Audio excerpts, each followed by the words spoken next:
Orang ini bisa ngerampok hingga 200.000 dolar per hari tanpa senjata dan tanpa ancaman sama sekali. Namanya Charles Ponzi. Dengan skema investasi ilegalnya, dia menjanjikan keuntungan yang sangat besar dalam waktu yang singkat. Cerita ini gua bahas buat wawasan dan pengetahuan, jadi jangan ditiru. Semua cerita Charles ini bersumber dari internet, dan kalau kalian menemukan ada kesalahan, silakan dikoreksi di kolom komentar.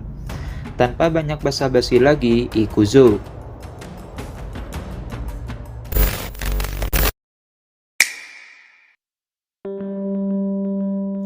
Ponzi lahir pada tahun 1882 di Italia Utara. Keluarganya merupakan keluarga yang awalnya serba ada tapi bangkrut tepat sebelum Ponzi lahir. Menginjak dewasa, dia pindah ke Roma dan bekerja serabutan, sampai akhirnya dia diterima kuliah di suatu universitas yang ada di sana. Tapi alih-alih belajar di kelas, Ponzi lebih sering menghabiskan waktunya untuk nongkrong di kafe atau bar, yang akhirnya membuatnya dikeluarkan dari universitas tersebut tanpa gelar apalagi uang. Dengan harapan mencari peluang di Amerika, Ponzi ngerantau ke Boston, Amerika Serikat pada tahun 1900-an.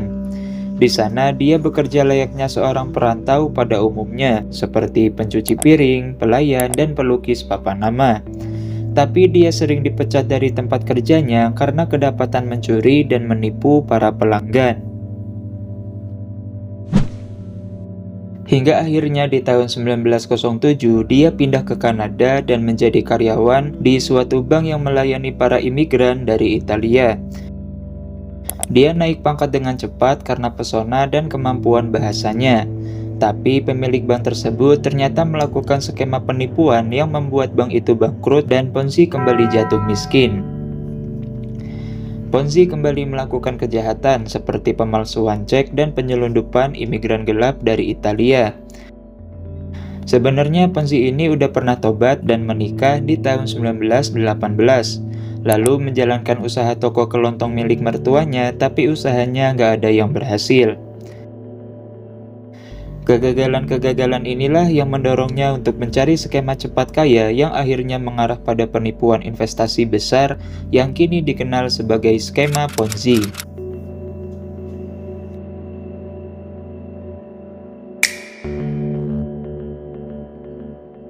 Singkatnya, Ponzi menemukan ide gilanya ini dari celah yang ada dalam sistem pos internasional.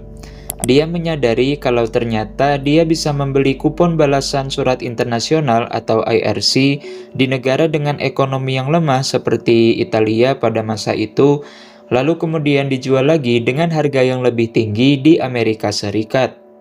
Secara teori ini adalah sistem yang legal, tapi secara praktek biaya logistik dan jumlah kupon yang tersedia nggak mungkin cukup untuk skala yang besar.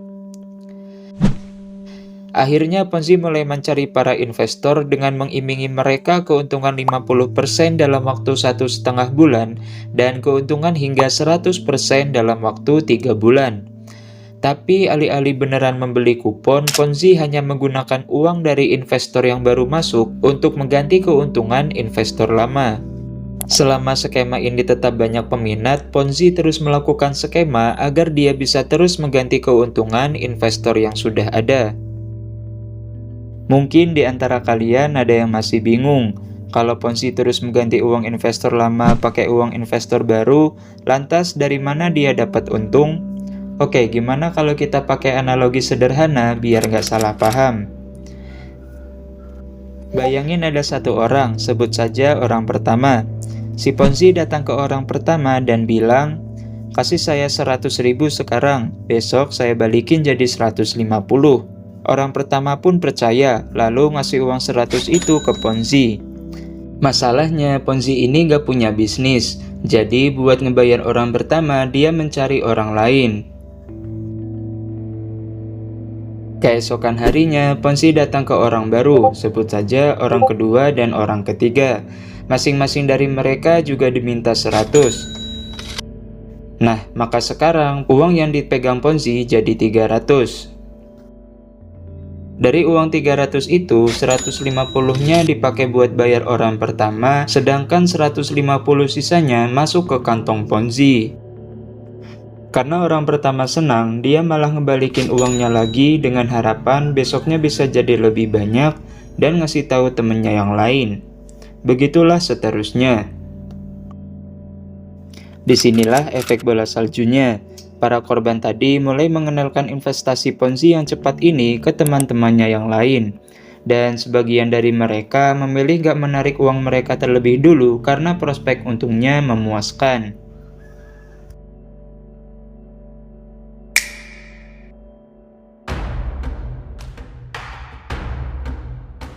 Disinilah letak kesialan si idiot Ponzi. Pada tahun 1920, salah seorang dari penerbit Boston Post mencurigai adanya kejanggalan dari kekayaan Ponzi. Dia kemudian menugaskan seorang jurnalis keuangan untuk menyelidikinya. Dalam penyelidikan itu, sang jurnalis menyimpulkan bahwa untuk mendukung bisnisnya, Ponzi harus memindahkan setidaknya 160 juta kupon melintasi perbatasan dunia. Padahal hanya ada 27.000 kupon yang beredar di dunia pada saat itu. Investigasi lebih lanjut dari penyelidikan itu juga mendapatkan rekam jejak Ponzi yang diketahui pernah dipenjara selama 2 tahun karena pemalsuan cek. Dan setelah bebas, tak lama kemudian dia kembali di penjara 2 tahun karena kasus penyelundupan imigran gelap dari Italia.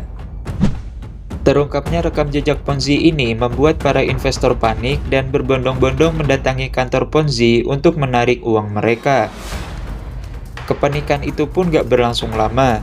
Setelah para investor mulai menarik uang secara bersamaan, kebohongan Ponzi akhirnya terkuak. Uang yang mereka kira disimpan untuk diputar ternyata nggak ada sama sekali. Sebagian uang itu udah habis dipakai buat nutupin investor lain dan sisanya dimakan Ponzi sendiri. Dalam hitungan hari, skema yang kelihatannya sempurna itu pun runtuh total.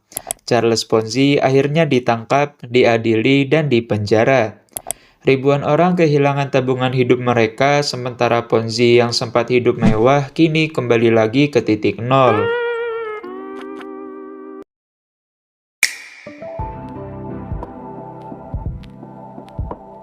Charles Ponzi memang udah lama meninggal, tapi warisan gelapnya masih ada sampai sekarang. Dari cerita Ponzi ini, kita belajar bahwa penipuan yang paling canggih bukanlah tentang menjual produk atau teknologi, melainkan menjual harapan palsu. Rasa ingin cepat kaya terkadang membutakan logika kita dan membuat kita terjebak sekalipun kita orang pintar. Bagaimana pendapat kalian? Sekali lagi, kalau kalian menemukan kesalahan dari cerita di atas, silakan koreksi aja di kolom komentar. Dan terima kasih sudah menonton video ini. Jangan lupa like dan subscribe agar kalian gak ketinggalan topik gak penting tapi penting berikutnya.